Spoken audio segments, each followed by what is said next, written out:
High School, girls head coach at Bartlett High School. Coach Shapley, thank you very much for being on the show with John and I today. Thanks for having me. John, go ahead. Shapley, first of all, I want to say thank you for being on as well, and thank you for everything that you've done for the city of Bartlett so far, up to date. I know we're going to talk about your past 5 years later on, but thank you for everything that you've done for the city of Bartlett. Coming back to your home city and being an alum of the city of Bartlett, and thank you for everything that you've done so far, up to date, with it being a crazy year in general. Under your first year back home. Yeah, man, I've enjoyed it. I'm glad to be back, and glad to be working at the school I graduated from and started my coaching and teaching career at. So it's been interesting, nevertheless, with COVID, but good to be back. Coach, speaking of prior to Bartlett, you were at Arlington High School from 2015 to 2019, correct? Yeah, well, up through, technically, I guess 2020, because I was there through May. So, yeah. All right. Well, I mean, going back and looking at your records, you were quite successful at Arlington. 2015, you were 26-7. 2016, you were 19-9. 2017, 27-8, lost in the state tournament. 2018, 27-8, lost in the state tournament as well. 2019, 31-5, improvement in record, lost in the state tournament due to COVID. So I guess my question is this: with all the success that you had at Arlington and building that program to be a successful program for the future, I mean, I don't know what the program was prior to 2015, but it sounds like to me you left it in a much better position than you got it. What made you come to Bartlett? Like, what was the selling point, I guess, coming back home? Well, I guess kind of talk about what you mentioned about the years there. That first year, that 2015 year, I was actually an assistant on the boys' side. So that was Hunter Greenmore's last year as the girls' coach at Arlington. So I actually didn't have that group. I was only the girls' coach there my last 4 years. Like I said, that first year I was there as an assistant boys' coach. But yeah, we had a great run. With, I guess, the decision of coming back to Bartlett, I mean, again, that's kind of my roots. I felt like as a head coach, I had gained some credibility, I guess in the girls basketball community. And I had a great staff that was willing to make that move. My assistant coaches, they came with me as well. And just everything, just the timing of I guess just how everything fell, it just seemed like the right time to do that. They've got brand new facilities there. We're in a brand new gym. The school has pretty much been rebuilt from the ground up in a sense. A lot of new there. Just a lot of really good things going. Like they were heading in the right direction athletically with with what they wanted with their athletic programs from a school and community standpoint. Which I think I don't think that it's not that I don't think Arlington had that vision. They did, but Bartlett, the resources are there to do those things. I think on the level that kind of me and my coaches, dream about. We have that resource base that we need, and with Arlington being a smaller area, some of that is just a little bit harder for the school system and the school to be able to provide. Whereas Bartlett, it's such a big area. It pulls from such a large community base, and there's a very large alumni base. I mean, really your possibilities are endless as far as what you can do just because of the size of the community and the size of the school. Yeah. Speaking of the community at Bartlett, I mean, I went there my freshman year of high school, so I really got to see just how passionate that fan base really is. And what I love about it is it's not just today's kids that are at school there. It's the alumni from 30 years ago that's still just as passionate as they were when they were in school 30 years back. Talk a little bit about just the excitement to have that kind of fan base back in your program. Well, I go back to when I was in sixth grade. I was in sixth grade when Bartlett boys won the state championship in 2001. Um, and I remember specifically going to those games with my dad and one of his very good friends, and then one of his very good friends' son. I remember the four of us. I mean, we went to road games, we went to home games. I mean, and we were active there. And I just kind of vividly remember seeing all those faces from the community being in the crowd. I mean, there was one guy there, man. Every game he'd have a sack full of those apple suckers, and man, he'd just be walking around the crowd, just handing them out to folks. I mean, you don't have you. There's nowhere Remember else that in guy? the Yeah. city in terms of. I mean, yeah, you do have some storied programs and some communities that support, but that type of support and having those type people, not just the guy passing the suckers out, but people from the community that come around just because they appreciate the school, they appreciate the town, they appreciate the athletics. That's huge. And I remember it was funny because a couple years ago when the Bartlett boys when they played Whitehaven at home those 2 years, I remember being at both of those games and just seeing the draw of people that came back to watch the boys play Whitehaven in those sub-state games.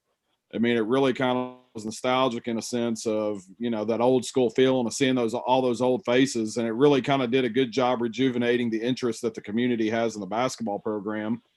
And some of those faces you see at the girls' games now, obviously with COVID, having restrictions and things that we can't have a big crowd. But I mean, you still see people that come and support that have nothing to do with the program other than their supporters. Even having the radio crew there with the Coopers, the Skybox crew. I mean, it's the only team in Shelby County that has that. I mean, that's a small town feel, but again, it's one of those things to me that, as a coach, it adds value to your program because again, it just is like, yeah, we're in a big city of Memphis, but we still get those small town perks of having that, one town, one team type deal. Wes, at Arlington, you also had the privilege to coach some college basketball players that are playing college basketball playing right now in the Twin Towers from last name Williams that are now playing at Memphis. And then you also had Bates, who's now playing at CBU. And if I'm missing any players, I do apologize, but can you just bring up some of those players that you had the privilege to coach that are maybe now playing college basketball at that play at Arlington as well? Yeah. So my first year there, only graduated one senior that finished the year out with us. And so she didn't play a ton. She was coming back from an ACL injury. Haley Hammonds was her name. And she was our only senior that was on the roster for the full year that year. Everybody else was in her class. So that junior class, we had Taylor Lattimore, who dynamic guard, went on to play her first year at Jackson State University down in Jackson, Mississippi. After that, transferred to East Mississippi Community College, and now she's back here in town.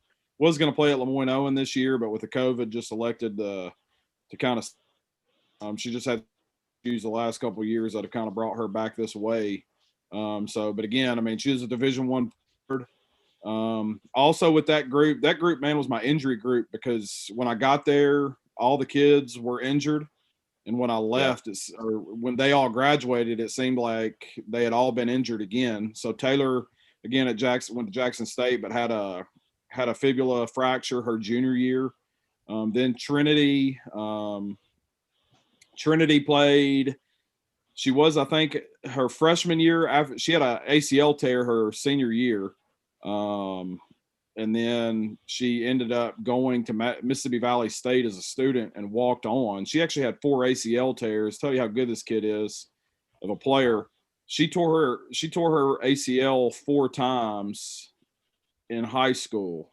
It was like every year she was dealing with a torn ACL. This is no exaggeration. And she ended up still going on and walking on at Mississippi Valley State to play, which is a huge deal. I mean, she was as athletic as any kid I had after her 4th tear, coming back from that. Well, I guess between her 3rd and her 4th, she didn't play after her 4th one for us, but But Trinity was a heck of a player. Again, walked on at Jackson State or at Mississippi Valley State. And then the year after that, we had obviously Lanice and Lynetta. They both played. They're both playing at Memphis now. Very highly recruited. I mean, we had pretty much anybody that you want to call or come in the gym came in. Notre Dame, South Carolina, Tennessee, Mississippi State, Florida State, Miami. I mean, you name it, they were there. Which was awesome. I mean, obviously, when you have kids that are recruited to that level, I mean, it's fun as a coach because you get to meet people, and it's just fun seeing your kids be wanted like that. I mean, and they were wanted at the highest level possible. Obviously, ended up deciding to stay here at town. Big family. That family is tight knit, and they're a big family and they're a great family, and the kids obviously want to stay here. And kind of help put Memphis on the map in a sense in women's basketball, or try to help bring some of that back. Because I mean they were both top 100 kids, and Memphis ended up signing a really good class that year with those two, and Madison Griggs from Houston. They got 3 of the top 5 players in town that year, which was big. So great things over there. And then also with that group, I had Caitlin Wilson, who I wish also Memphis would have gone after. But she ended up, Caitlin had 960 something points halfway through her junior year and never played at Arlington again after that due to injury. So her sophomore or her junior year, that second half, she had a grade 3 meniscus tear against Hamilton. I know y'all talked about with the boys last week. I mean, Hamilton Heights boys, obviously one of the premier programs in the country. I mean, it's the same with the girls. I mean, they had multiple McDonald's All-Americans, but the Caitlin and Lynetta and them sophomore year or junior year, we played Hamilton Heights, and Caitlin put 22 up on them. And didn't play a game at Arlington after that due to injury. She had a grade 3 meniscus tear, and that set her until June. She played June summer team camp ball with us, and then come October, she ended up having a torn ACL, and I think that maybe it was the other knee. She ended up tearing the ACL in October. So she missed all her senior year as well. So that last year and a half she didn't play. She had an offer at University of Texas, Rio Grande Valley, and that was her sole offer going into her senior year. When she tore ACL, that fell through. She committed to a JUCO in Alabama. The coach ended up leaving that JUCO. So she ended up decommitting from that. Tim Pete, who was one of our assistant boys coaches there at Arlington, my first year there, he actually was the assistant men's coach at Chipola Community College down in Marianna, Florida, about 45 minutes north of Panama City Beach. And so he just hit me up one day randomly and said, "Man, you got any girls that are trying to play? Our girls team is looking for, another kid, and they got a couple spots." And this was in like late May. So I'm like, "Yeah, Caitlin Wilson." He knew Caitlin, and he's like, "Man, that'd be a great fit." So he called them.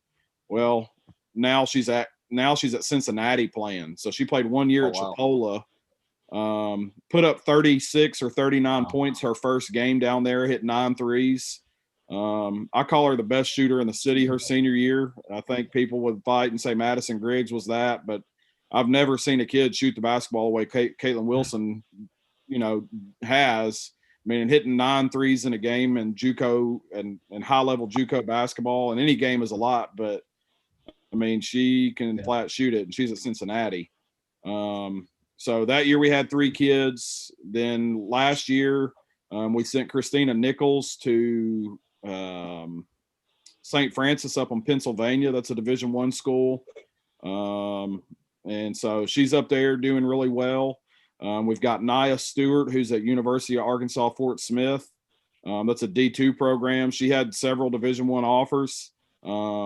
Elected to end up kind of weighing her options, and so she ended up at that Division II school, which is the only fully funded Division II school I think one of the only fully funded ones out there. I mean, she's full ride. I mean, their facilities out there are incredible.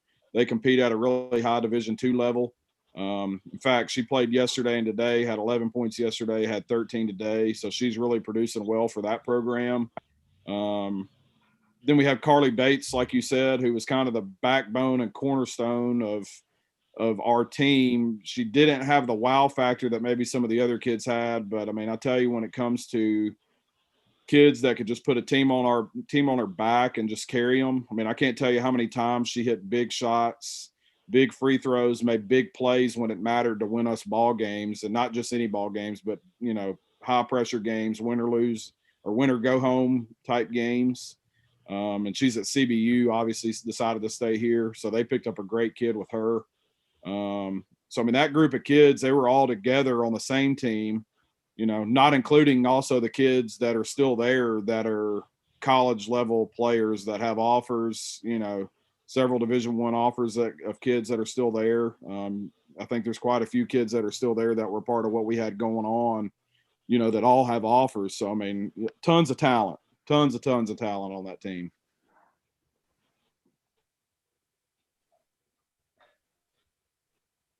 Go ahead, John.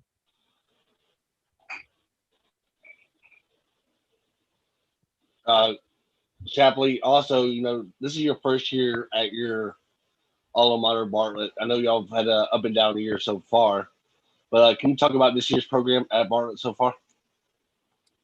Yeah, of course, I go in, and I guess it's just the way I go about business, but I write big checks. And so, I mean, I've set the bar high and set the expectation level high from the beginning. I don't really necessarily know that it's been, I guess in a sense of results, it's been up and down. But, I kind of had a good idea of what we were going to be able to accomplish this year. I don't really measure a lot about success through the results, although that is what success is measured on. But, I knew that we were in for a build, and from where we started to where we are, I mean, when I got the job, I got the name of 7 kids that were returning. So I mean, we started with 7 kids. We're at 16 now. So and that we're trying to bring some attraction to the program, trying to get some excitement back going with it.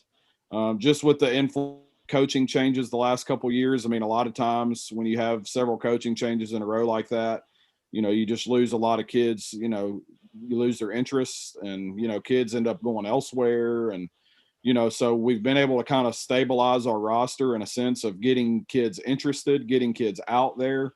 We've been fortunate enough to have a couple of kids come in. We've got a pretty solid freshman class. We're very young, so when I've got one senior that plays a ton of minutes for us. I've got a couple other seniors that play just some role minutes.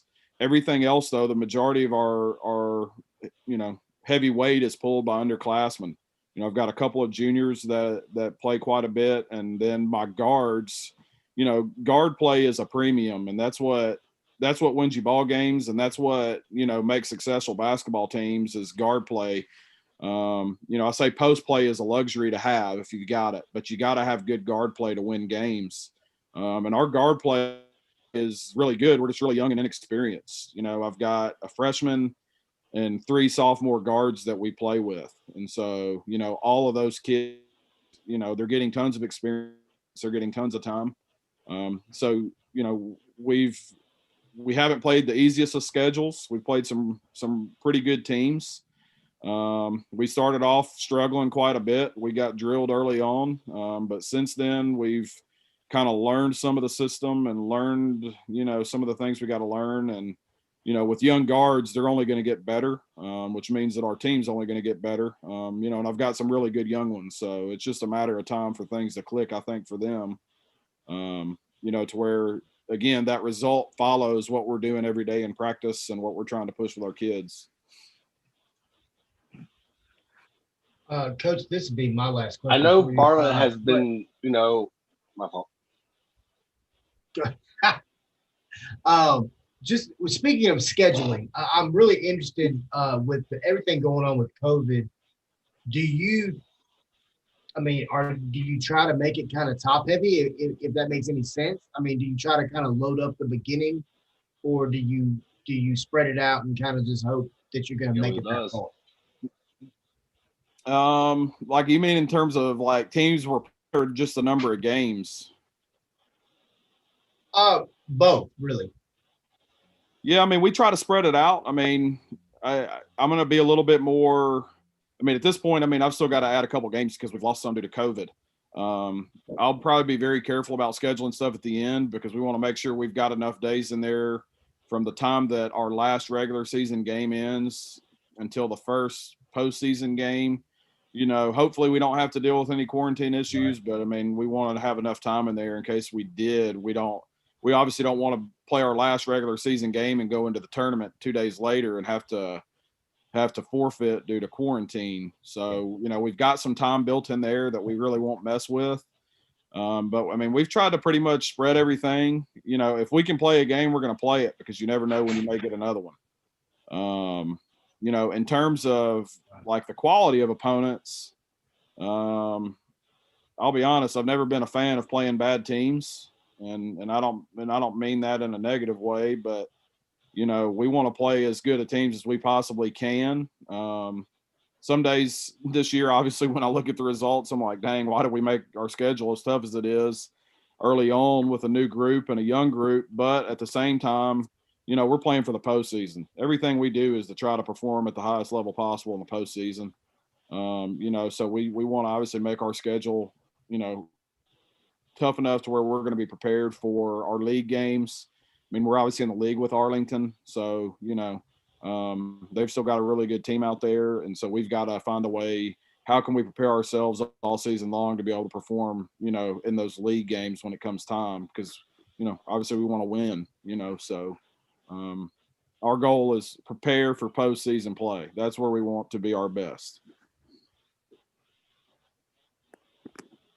You know, Wes, you nailed it right on the money when you said the scheduling. You know, because as long as I've known you and Coach Dion Real, for example, and Coach Phil Clark, when he was the baseball coach, y'all have always put that tough schedule together to get y'all ready for the postseasons, like you just mentioned. You know, I give y'all a lot of credit for that because you want to play all at the right time in the postseason. And by playing these, we'll get y'all ready for the postseason, like you just mentioned.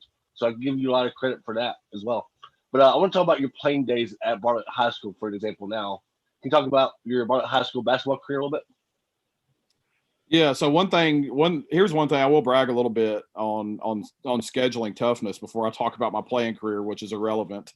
But in our 4 years at Arlington, we lost I think 31 or 32 games, something like that, in the 4 year period, and 18 of our losses came from nationally ranked opponents.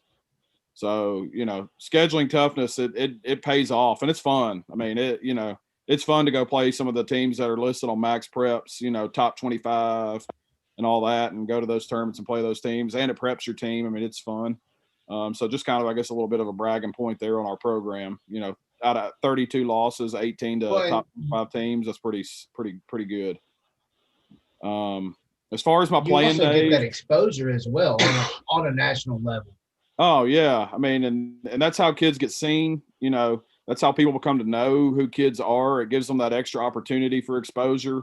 You know, it's pretty fun. I mean, I know last year we went to Dallas during Christmas and played in the Sandra Meadows Invitational down there, and we're playing in the I think it's like the 5th place game or something like that.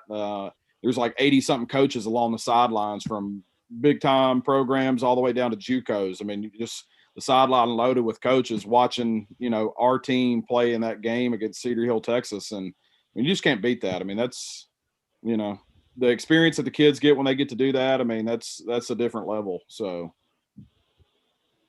really fun. All right, your playing days now. Yeah. I'll tell you what, man, if I had one more year, I think I'd have been all right. If I'd have been like one of those holdbacks, I needed that holdback year because I went from like being able to grab the rim in 12th grade to where I could actually dunk a basketball pretty good my freshman year of college. You know, and so, you know, I played there for Don Deaton, who I went later on to work for at Arlington for a year as the assistant boys coach. Hubie Smith was there my freshman year up until October. So, I mean, going in there, everybody's excited. Everybody's going to Bartlett because you want to play for Hubie Smith. Well, he ends up leaving and taking the job, I think, at that time at Belmont.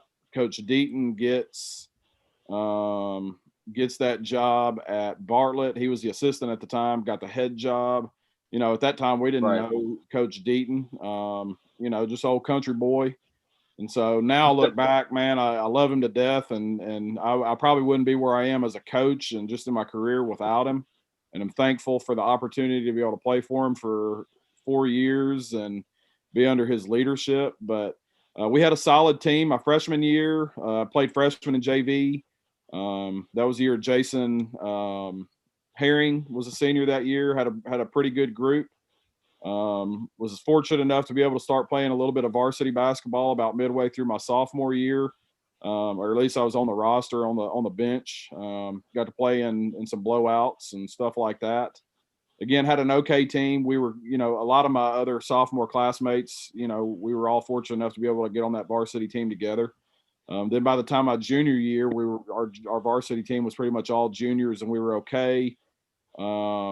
And we all came back for a senior season, and we were solid.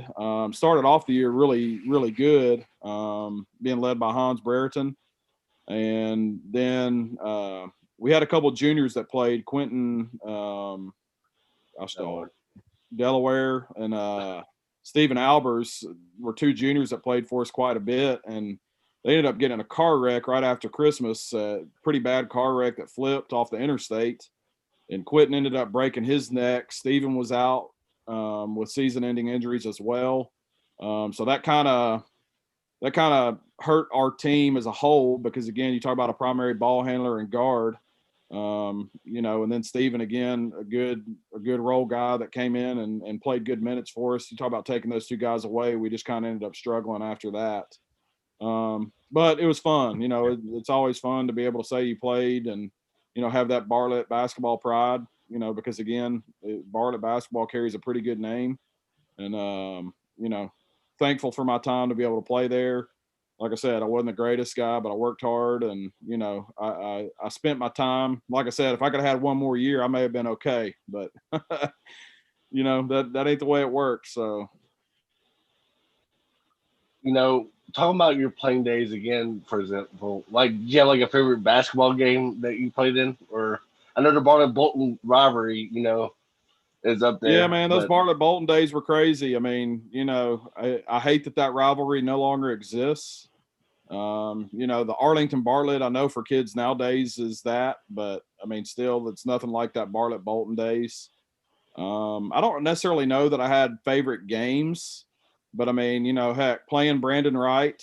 I remember being a sophomore. We went to Brentwood Academy, and you know, shoot, that was an experience. You know, getting to see him play. I obviously didn't get to play, but you know, seeing him play out there. I mean, you know, time player.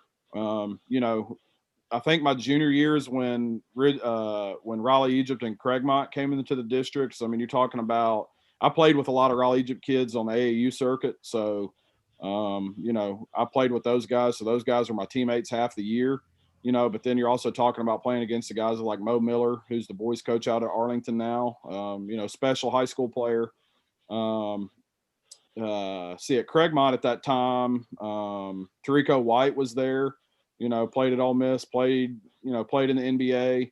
A lot of talent. So I mean, you know, we just, you know, playing. That's, I guess, my memory is, you know, just playing all the good players and playing with and against those guys, and you know, seeing them go on to do good things in the game. You know, and then now seeing some of them come back and coach. You know, it's just fun. You know, it all kind of comes full circle.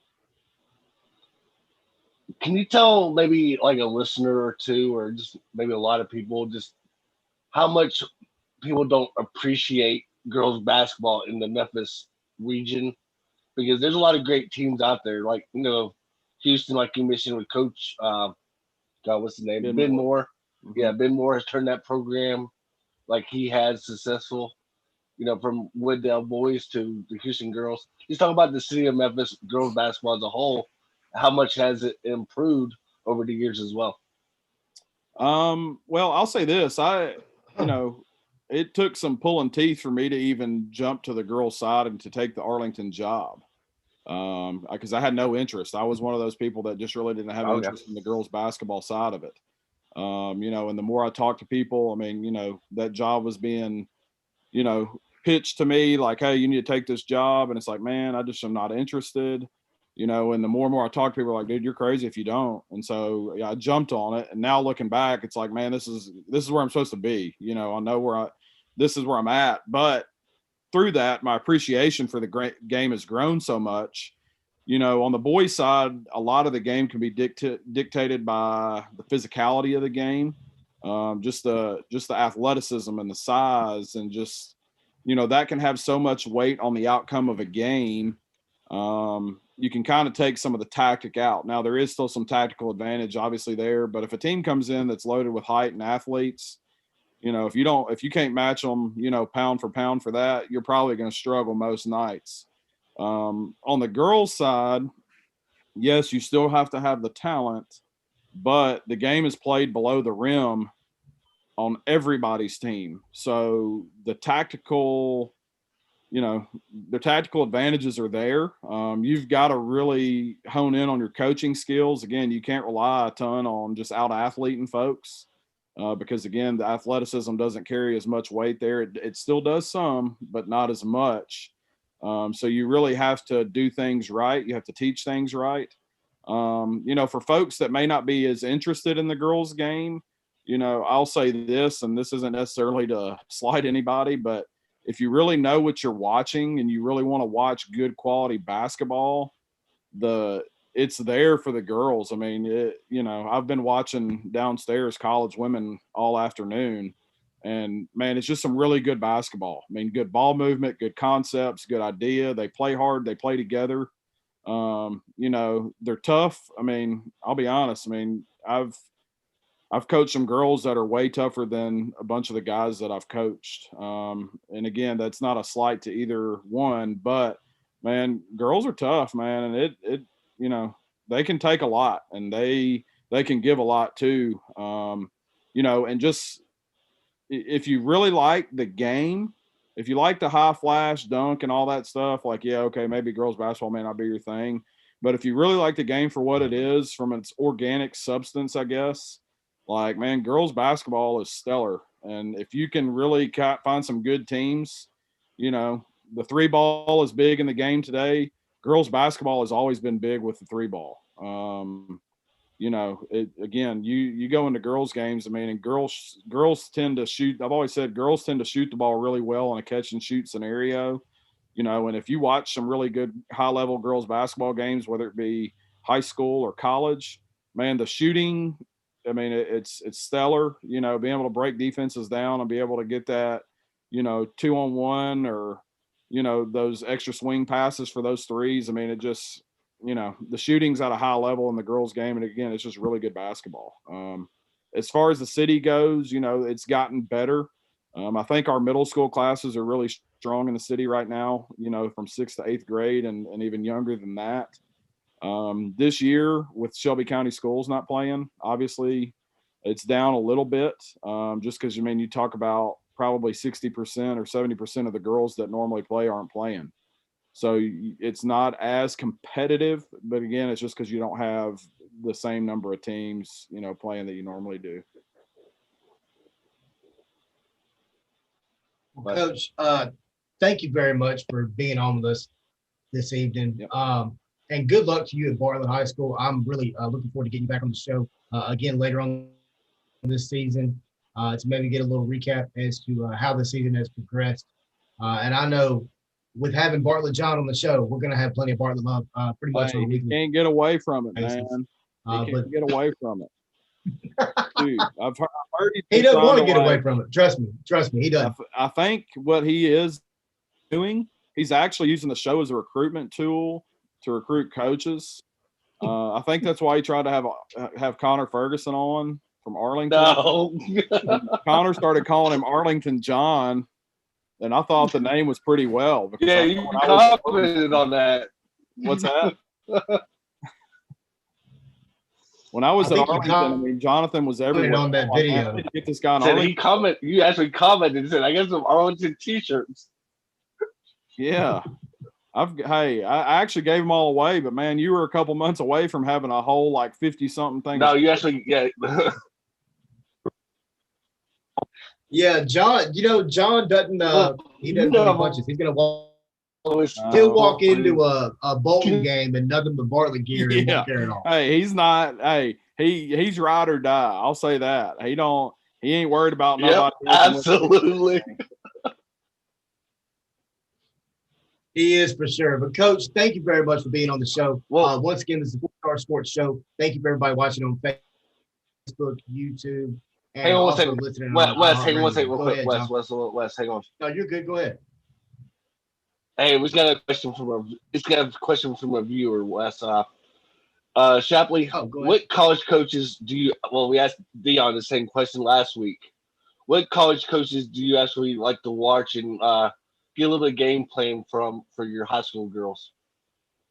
I'm a big Mike Neighbors fan.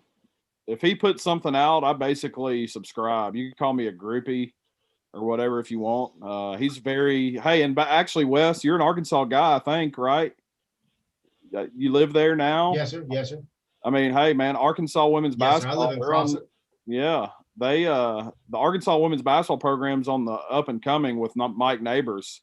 But if he puts it out, I think they're ranked 10th in the country. I know they were playing Missouri earlier. Yeah, yeah, they're a solid basketball team. And between him and Coach Musselman, and Coach Pittman, the University of Arkansas made 3 great hires in those 3 coaches. Oh, no doubt. They robbed the bank for sure. The athletics over there, I think, are definitely on the come up. But Mike Neighbors is one Sturdivant that I really like. He's probably the main guy. Obviously I liked Vic Schaefer's teams at Mississippi State. Yeah. I'm a big defensive guy. Vic Schaefer's a big defensive guy. Actually watching them play, he's at Texas now, watching them play Iowa State earlier. And so, just trying to, I'll watch anybody that's got something good going on. I try to catch practices and, I try to go different places and watch, just different people that I've met. But I would definitely put Mike Neighbors at the top of that list of who I, really enjoy, getting some stuff from and just kind of watching what they do and how they do it and how they go about business.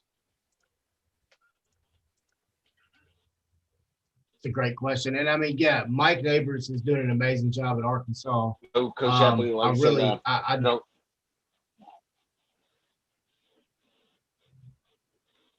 Go ahead, John. No, I was just gonna say you nailed it right on the money. Coach Neighbors, has done a great job at Arkansas. And Wes, I think with you being a house divided Memphis and Arkansas fan now, Arkansas. I mean, you can tell your wife this. Arkansas does have Coach Nate, like you said, and he does a great job with them. But like Wes said, Shapley, thank you for everything that you've done for the city again. Thank you for everything that you do for high school basketball in general. And don't be a stranger, to hit me up or hit Wes up. And then we're glad to have you on throughout the season. No doubt. Or even have a girl. I appreciate the opportunity. No problem, man. I appreciate you again. The show continues to take off. I hope that you find a recipe to get more than 846 followers. But again, I don't know that I'm going to bring you a whole lot. No, you did a great job, Shapley. Like I said, you've done everything, Yeah, you did an amazing job. Thank you very much. Hey, one more thing before I go. For being on the show with us. One more thing before I go. Jonathan Sturdivant for mayor of Bartlett in 2022. That's all I'm going to say. I mean, I think it would. I think he could definitely get some publicity. I think he's well known. Definitely think so. I mean, that mayorship, I guess you would call it, is coming open. So Sturdivant, it may not be 2022, but man, you're around in the Bartlett gear all the time. That may be your thing here in about 20, 30 years, brother. Appreciate it, man. I appreciate your support as May very always. well Like I be. said, thank you for everything that you've done. Good deal, fellas. Well, I And appreciate once it. again, guys, thank you very much for watching the 4 Star Sports Show. Wes Pruitt, Jonathan Sturdivant, Coach Shapley, thank you very much